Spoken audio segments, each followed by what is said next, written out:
முன்னேற்றம் அப்பெல்லாம் இது ஒரு ஃபோன் பண்ணணும் அப்படின்னா வந்த புதுசில் ஒரு வீட்டுக்கு ஏதாவது ஒரு ஃபோன் பண்ணி பேசணும் அப்படின்னா 3 கிலோமீட்டர் 4 கிலோமீட்டர் போய் தான் ஃபோன் பண்ணணும். அந்த அளவுக்கு பின்தங்கி இருந்தது. இப்போ வந்து அந்த இது செல்ஃபோன் வந்ததுனால ஈஸியாக கம்யூனிகேட் பண்ணுறது அந்த மாதிரி மக்கள் எந்த தொந்தரவும் அதெல்லாம். ஏன்னா இப்போ நீங்கள் சொன்ன மாதிரி அந்த காலத்து இது முதல்லாம் கஷ்டமாக இருந்தது. நிறையா நார்த் ஈஸ்ட்னாலே எல்லாரும் சொல்லுவாங்க அந்த அண்டர் கிரவுண்ட்ஸு இன்சர்ஜென்சி அப்படின்னு சொல்லுவாங்க. ஆனால் அவங்க வந்து நம்மளுக்கு எதுவும் இது வரைக்கும் எந்த தொந்தரவும் கொடுத்ததில்லை. பகல் மாதிரி நைட்லேயும் நாங்கள் ட்ராவல் பண்ணுவோம், போவோம், வருவோம். ஒரு சில சமயம் தனியாக தான் போவோம். டிரைவர்ஸ் எல்லாம் இருக்க மாட்டாங்க. நம்மளாக தான் நைட்டு 12 மணி 1 மணிக்கெல்லாம் போயிருக்கோம். ஆனால் நம்மளை வந்து எந்த தொந்தரவும் இது வரைக்கும் பண்ண மாட்டாங்க. ஒரு இன்சிடென்ட் சொல்ல போனால் ஒரு இடத்துல ஒரு அண்டர் கிரவுண்ட் அப்படின்னு சொல்லி வந்து பிரதர்ஸை பிளாக்மெயில் பண்ணி ஒரு 20,000 ரூபா, அந்த காலத்தில் ஒரு 20 வருஷத்துக்கு முன்னாடி ஒரு 20,000 ரூபா கொடுக்கணும் அப்படின்னு வாங்கிட்டு போயிட்டாங்க. அதுக்கப்புறம் அந்த ஒரிஜினல் அண்டர் கிரவுண்டுன்னு சொல்கிறவங்க அவங்க தெரிஞ்சப்ப அவங்கள போய் நீயா பிரதர்ஸை போய் தொந்தரவு பண்ணீங்க அப்படின்னா அந்த பைசா வாங்கிட்டு வந்து திரும்ப எங்கிட்ட கொடுத்துட்டு போனாங்க. அந்த அளவுக்கு மதிப்பு மரியாதை அந்த இது வரைக்கும் இந்த தொந்தரவு அதெல்லாம். ஏன்னா அவங்களுக்கு தெரியும் நம்ம வந்தது அவங்க மக்களுக்காக பணி செய்கிறது. அவங்க நம்மளால தான் அவங்க படிப்பறிவு மற்ற வாழ்க்கையில் முன்னேற்றம் வர்றது அவங்களுக்கு தெரியும். அதனால இது வரைக்கும் எந்த டிஸ்டர்பன்ஸ் எனக்கு தெரிஞ்ச அளவுக்கு எந்த டிஸ்டர்பன்ஸ் இல்லை. ஒரு சில இடத்துல நடந்திருக்கு, மணிப்பூரில் அப்படியெல்லாம் இது இன்சிடெண்ட்டு இந்த ஃபாதர்ஸ் எல்லாம் கொல்லப்பட்டிருக்காங்க, அப்படியெல்லாம் இருந்திருக்கும் ஒரு சில இடத்துல. ஆனால் பொதுவாக மக்கள் வந்து ரொம்ப சிம்பிள், நம்ம மேல நிறைய மரியாதை மதிப்பு. இப்போ நீங்க வெளியே போறீங்க, அவங்கள போனால் அவங்க ஐடென்டிஃபை பண்ணிடுவாங்க. ஆமாம், அதெல்லாம் எங்கே போனாலும் பிரதர் அப்படின்னு சொல்லிடுறாங்க, இதெல்லாம் ஃபாதர் அப்படின்னு சொல்லிடுறாங்க. அவங்களுக்கு தெரியும் நம்மளை பார்த்தாலே தெரியும். ஓகே, சரி ஃபாதராகத்தான் இருக்கும் இல்லை பிரதராகத்தான் இருக்கான் அப்படின்னு. அந்த நல்ல மரியாதை அதெல்லாம் நல்லா. மற்ற மக்கள்லாம் இருக்காங்க இல்லைங்களா, கிறிஸ்டின் இல்லை மற்றவங்களாம் இருக்காங்க, அவங்களாம் அவங்களை எப்படி பார்ப்பாங்க? அவங்கள ஆக்சுவலாக நல்ல மரியாதை வச்சுருக்காங்க. ஓகே, இவன் ஸ்கூலில் பேரண்ட்ஸாக இருந்தாலும் பெரும்பாலும் பேரண்ட்ஸ் எல்லாம் மெஜாரிட்டி பேரண்ட்ஸ் வந்து ஹிந்துஸு முஸ்லீம்ஸ் அசாமில் வந்து. ஓகே, இப்போ நாகாலாந்து மேகாலயா மிசோரம் எல்லாம் கிறிஸ்டியன்ஸ் இருக்கிறாங்க. கத்தோலிக்கவங்கன்னு இல்லை, மற்ற வந்து டாமினேஷன் கிறிஸ்டியன்ஸ். ஆனால் அசாமில் வந்து மெஜாரிட்டி வந்து ஹிந்துஸ். இருந்தாலும் அந்த ஒரு மரியாதை வந்து நம்ம அது குறை சொல்ல முடியாது. அது நல்லா அந்த மரியாதையாக நம்ம சொல்கிறதுக்கு இடம் கொடுத்து அதெல்லாம் நல்லா. அவங்க வந்து சின்ன பிள்ளைங்க, இவன் பெரிய ஆளுவோட வயசுக்கு கொஞ்சம் கம்மியாக காலை தொட்டு கும்பிடுவாங்க, அந்த ஆசீர்வாதம் வாங்குறது. அது ஸ்கூலை விட்டு போகும்போது இல்லை எங்கேயாவது பார்க்கும்போது அந்த பேரண்ட்ஸே சொல்லுவாங்க, பிரதர் ஆசீர்வாதம் வாங்க அப்படிங்கிற ஒரு இது. ஸோ அந்த ஒரு அவங்களுக்கு வந்து அந்த ஒரு ரெஸ்பெக்டு நல்ல ரெஸ்பெக்ட் இருக்குது. ஏன்னா அவங்களுக்கு தெரியும் நம்ம வந்து அவங்களுக்காக பணி செய்ய வந்திருக்கோம். அதனால் இந்த மரியாதை கொடுத்து நல்லா எந்த ட்ரபுளாக இருந்தாலும் எதாக இருந்தாலும் நல்லா பேசி நல்லா பழகி இருப்பான். கண்டிப்பாக இந்த லாங்குவேஜ் அப்படின்னு சொல்லும்போது உங்களுக்கு எப்படி தமிழ் தெரியும், இங்கிலீஷ் தெரியும், அப்புறம் கரோ லாங்குவேஜ் தெரியும், அப்புறம் ஹிந்தி தெரியும், மற்ற கொஞ்சம் கொஞ்சம் அப்படியே. இந்த கரோ லாங்குவேஜ் படிக்கும்போது கஷ்டப்பட்டுருப்பீங்கல்ல? ஆக்சுவலாக நான் அது படிக்கும்போது எப்படி படித்தேன்னா ஒரு இன்ட்ரெஸ்டிங் தான். அந்த சென்னையில் 3 வருஷம் ஸ்கூலுக்கு போயிட்டு இருந்தேன், நடந்து போயிட்டு இருந்தேன். இப்போ ஒரு சின்ன புக்கு இருக்கும், அந்த இங்கிலீஷ் டு கேரோ அப்படின்னு. ஸோ அந்த புக்கை எடுத்துட்டு அப்படியே காட்டுள்ளுக்க போகும்போது அந்த புக்கை பார்த்து அப்படியே படிச்சுட்டே போவேன். அது 1 2 3 அப்படின்னா அது என்ன அப்படின்னா அப்படியே அதை பார்த்து படிச்சுட்டு அது மாதிரி போகும்போது வரும்போது அது மாதிரி தான் படிச்சு லாங்குவேஜ் கத்துக்கிறதுக்கு ரொம்ப கஷ்டம் தான். ஆனா பரவாயில்ல, ஆமா, அது சிரமம் எடுத்து கத்துக்கிட்டீங்க. இது நான் மட்டும் இல்லை, நிறையா ஃபாதர்ஸு நிறையா லாங்குவேஜ் அதான் அது லாங்குவேஜ் கற்றுக்கிறலைன்னா பணி செய்ய முடியாது. ஏன்னா மக்களுடைய மனப்பான்மையோ மக்களுடைய என்ன பிரச்சனைகள் இருக்கோ, நல்லதோ கெட்டதோ அதை அறியறதுக்கு வந்து அவங்க லாங்குவேஜ் தெரியலன்னா நம்மளால ஒன்றும் பண்ண முடியாது. அதனால சம்மா ஃபோர்ஸ் டு லேர்ன் ஆல்சோ. பட்டு நம்ம அந்த பணி செய்யணும், நம்ம பணி நல்லா இருக்கணும் அப்படின்னா லாங்குவேஜ் கற்றுக்கணும்.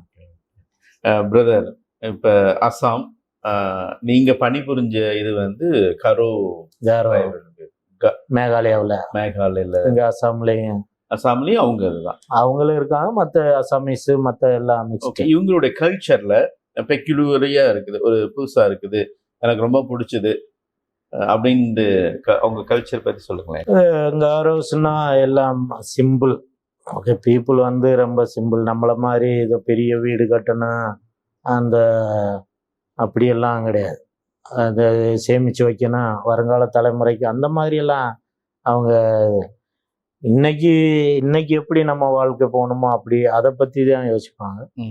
அதேமாதிரி சாப்பாடாக இருந்தாலும் இதாக இருந்தாலும் நாளைக்கு வந்து அவங்களுக்கு சரி ஆண்டவர் கொடுப்பாரு, அந்த ஒரு மனப்பான்மை, அந்த ஒரு நம்பிக்கை, நாளைக்கு ஆண்டவர் கொடுப்பாரு அப்படின்னு. அது என்னன்னா அது சின்ன பயலாக இருந்தாலும் பெரிய ஆளுகளாக இருந்தாலும் யாராக இருந்தாலும் வந்து ஒரே ஈக்குவாலிட்டி.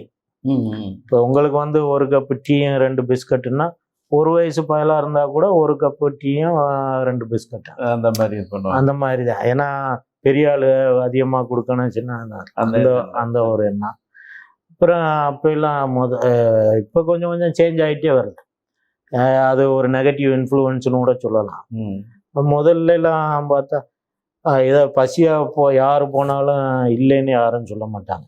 இப்போ தோட்டத்திலே ஏதோ இந்த ஆரஞ்செல்லாம் இருக்கும், ஆரஞ்சு நிறையா விளையும்.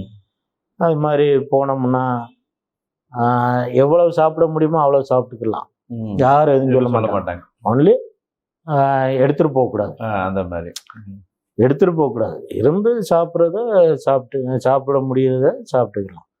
அது மாதிரி அந்த வெல்கமிங், அந்த விருந்தோம்பல், இது வெல்கமிங் ஆட்டிடியூடு வந்து நிறையா பார்க்கலாம் அந்த ட்ரைபல்ஸ்ட்ட. அதே மாதிரி அவங்க ரொம்ப சிம்பிள் வந்து ஹெல்ப் கேட்பாங்க, நான் ஒரு நம்பிக்கையோடு வருவாங்க. சரி பிரதர்ஸ்டே ஃபாதர்ஸ்டே போனால் அந்த சரி நம்மளுக்கு அந்த ப்ராப்ளம் நீங்கும் அப்படின்னு அந்த ஒரு நம்பிக்கையோட வருவாங்க. அந்த மாதிரி அதே மாதிரி கல்யாணம் பார்த்தாலும் ஒரு சிம்பிளாக தான் இருக்கும், சிம்பிளாக இருக்கும். அந்த மாதிரி பெரிய கூட்டமெல்லாம் இருக்காது. இதெல்லாம் ஒரு எக்ஸ்பென்ஸும் லெஸ், கம்மியாக தான் இருக்கும், கம்மியாக. அது மாதிரி நம்மளை மாதிரி இப்போ தமிழ்நாட்டிலையோ கேரளாவிலையோ இது சவுத்தில் பார்த்தீங்கன்னா எல்லாம் அந்த ஆடம்பரம் ஜுவல்லரி அதெல்லாம் பயங்கர, அதெல்லாம் பெரும்பாலும் எங்கள் நார்த் ஈஸ்டில் பார்த்தீங்கன்னா அந்த பன்றி இறைச்சி தான் மெயினான டிஷ்ஷு அவங்களுக்கு. ஏன்னா அதான் அந்த மாதிரி மாட்டு இறைச்சி இது இப்போ கொஞ்சம் குறைச்சி வருது, மற்றபடி அது மாதிரி. இங்கே இருக்கிற ஃபுட்டு கல்ச்சர் இப்போ நீங்கள் சொன்னீங்க, ஸ்பெஷல் அப்படின்னு சொல்லும்போது இங்கே என்ன சொல்லலாம்? ஸ்பெஷல் அப்படின்னா ஒவ்வொரு இடத்துக்கும் தகுந்த மாதிரி. நீங்க சொன்னீங்களா காரோ? ஆமா, அந்த ட்ரைபுக்கு காரோ ட்ரைப் வந்து சிம்பிள். அவங்க வந்து 2 நேரம் தான் சாப்பிடுவாங்க, காலையில அதுக்கப்புறம் சாயங்காலம், அவ்வளோதான். மதிய சாப்பாடு கிடையாது, சும்மா டீ ஏதாவது பிஸ்கட் அது மாதிரி. மற்ற அந்த சோலிட் ஃபுட்டுன்னா காலையில சாயங்காலம். பெரும்பாலும் எல்லா ட்ரைபல்ஸுமே காலையில் ஏர்லி மார்னிங் இருக்கும். அதுக்கப்புறம் அந்த சன்செட்டுக்கு முன்னாடி அந்த 5 to 6 அந்த மாதிரி டைம் வந்து டின்னர் டைம். ஸோ அது மாதிரி சிம்பிள் ஃபுட்டு. ஏன்னா பாயில் ஃபுட்டு தான் பெரும்பாலும், பாயில்டு ஃபுட்டு தான். இது வெஜிடபிளாக இருந்தாலும் மீட்டாக இருந்தாலும் இது நம்மளை மாதிரி ரொம்ப மசாலா அதெல்லாம் போட்டுலாம் செய்ய மாட்டாங்க. சிம்பிள் ஃபுட்டு அவங்க ஸ்பெஷல். இது வந்து இந்த ஃபுட்டுன்னா இவங்களுக்கு தான் இப்ப சவுத் ஆப்பிரிக்காலாம் போயிருந்தோம்னா அங்க வந்து எப்படின்னா அந்த மக்காச்சோளம் அதுதான் அவங்களுக்கு வந்து மெயின் டிஷ். அதான் அது வந்து அந்த களி மாதிரி செஞ்சது பண்ணாங்க, ஒரு கீரை. ஸோ இது மாதிரி ஏதாவது அவங்களுக்கு அது இவங்க பெரும்பாலும் அரிசி சாப்பிட்றவங்க தான். அந்த ஆமாம், இங்கே வந்து நார்த் ஈஸ்ட்டு இது ஏன்னா பெரும்பாலும் மக்கள் நம்ம இது தமிழ்நாட்டில் நினச்சிட்டு இருப்பாங்க ஒரு நார்த்தில் சப்பாத்தி தான் அதிகமாக. இது வந்து நார்த் ஈஸ்டில் வந்து பெரும்பாலும் அரிசி சாப்பிட்றவங்க தான். அவங்க தான் இருக்கிறாங்க. ஆமாம், நம்மளை மாதிரி தான் அரிசி சாப்பிட்றவங்க தான் அதிகம். சப்பாத்தி எல்லாம் அந்த நார்த்தில் இருந்து வந்தவங்க, மைக்ரேட்டட் ஆகி வந்தவங்க, மற்ற ஹோட்டல்ஸு அது மாதிரி தான் சப்பாத்தி. பெரும்பாலும் காலையிலே ஒரு ஹோட்டலுக்கு போனால் அவங்களுக்கு சோறு ரெடியாக இருக்கும். அந்த மாதிரி இது பெரும்பாலும் அரிசி சோறு சாப்பிடுவாங்க. ஓகே பிரதர், நீங்கள் இப்போ 25 இயர்ஸ் இருந்திருக்கீங்க. 25 இயர்ஸில் நான் ரொம்ப ரொம்ப சந்தோஷமாக இருந்த ஒரு நிகழ்வு சொல்லுங்களேன். ரொம்ப சந்தோஷமாக இருந்த நிகழ்வுன்னா ஒரு சின்ன ஒரு இன்சிடெண்ட் சொல்கிறேன்னா, நியூ இயர் அன்னைக்கு காலையில் வந்து ஒரு வில்லேஜ் ஒருத்தர் வந்து தட்டினாரு என்ன அப்படி. அப்புறம் அந்த பிரதர் சுப்பீரியராக இருந்தவர் கூப்பிட்டாரு, வா போ வண்டி எடுத்துகிட்டு போ அப்படின்னு. அதுக்கப்புறம் இந்த நைட்டு டெலிவரியாக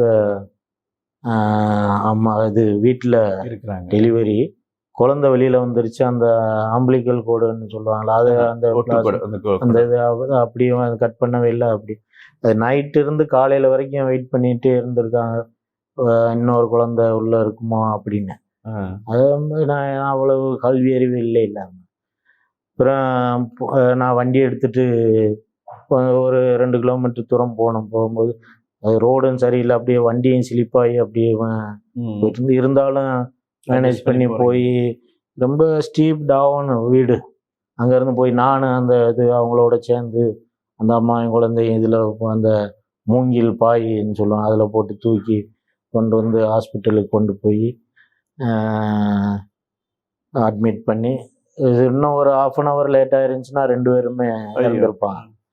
போயிட்டு அதுக்கப்புறம் பிளட் வேணும் அப்படின்னா உடனே பிளட் நான் கொடுத்தேன். சரி, பிளட்டு செட் ஆகிருச்சு. உடனே கொடுத்து அதை காப்பாற்றி, அது இன்னும் நான் போனாலும் சொன்னாலும் மகாரி அப்படின்னு சொல்லுவாங்க. மகாரி அப்படின்னா அந்த நம்ம ஒரே இனம் அப்படி மாதிரி உறவு, இப்போ ஒரே உறவு, அதே மாதிரி ஒரே குடும்பம், அது மாதிரி மகாரி அப்படின்னு சொந்தக்காரன் அப்படின்னு. ஏன்னா இன்னும் அதை சொல்லுவாங்க, 20-22 வருஷத்துக்கு முன்னாடி நடந்தது இன்னும் சொல்லுவாங்க, அவங்க ரத்தம் தான் உடம்புல ஓடுது அப்படின்னு.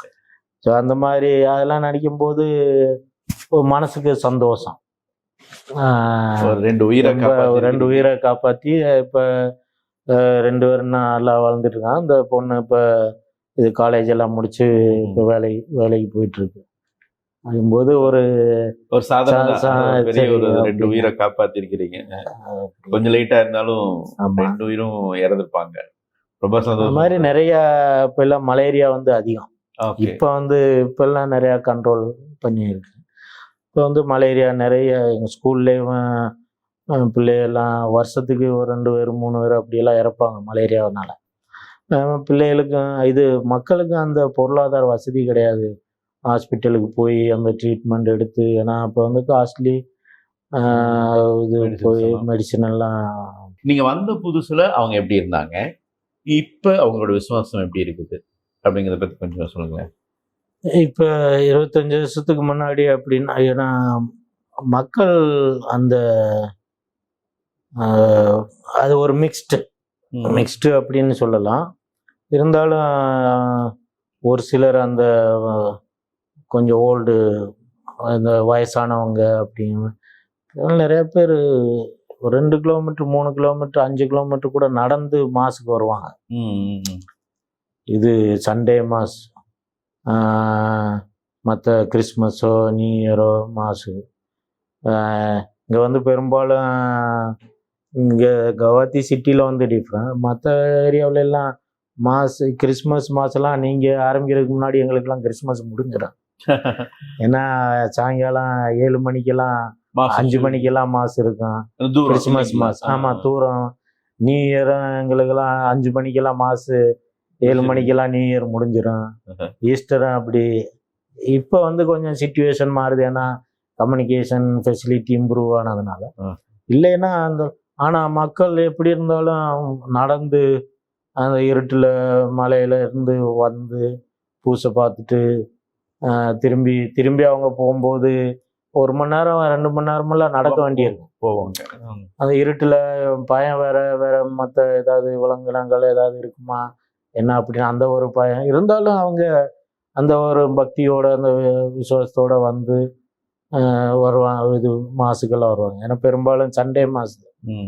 மற்றதெல்லாம் ஏன்னா இதெல்லாம் ஸ்கேட்டர்டு வில்லேஜ். இப்போ நம்ம ஊர்களை மாதிரி எல்லா ஊரெல்லாம் ஒரு இடம் தோட்டம் தனியாக அப்படியெல்லாம் கிடையாது. அங்கே ஒரு வீடு அங்கே ஒரு வீடு அப்படி, இது அவங்க இடம் அது மாதிரி தான் இருக்கான்.